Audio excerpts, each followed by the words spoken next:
presence of the Catholic faith in these islands predates Scotland as a nation. St Ninian is the first name we have in the story. He was a bishop who founded Candida Casa at Whithorn in southern Scotland to spread the faith in the year 397. In the year 563, he was followed by St Columba, a missionary from Ireland who, with his monks based at the monastery on Iona, converted the Highlands and Islands of Scotland and beyond.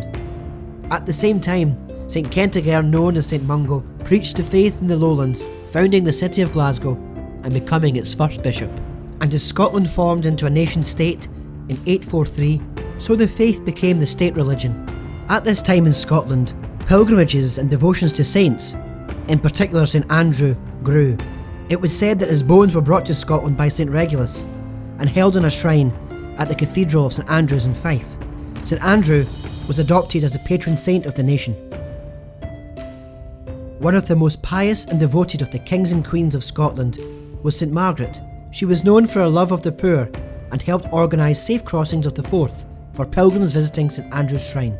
In the following centuries, the Catholic Church was at the forefront of all social services, culture and art, founding one of the oldest English-speaking universities in the world at St Andrews in 1413, followed by Glasgow University in 1451 and Aberdeen University in 1495.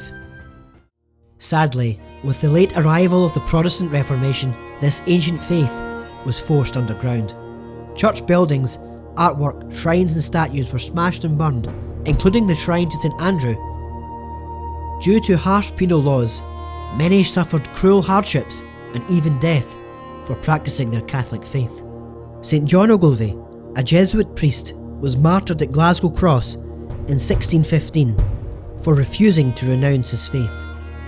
Catholicism was nearly extinguished from the land, but pockets remained in the Highlands and Islands and remote areas of Galloway.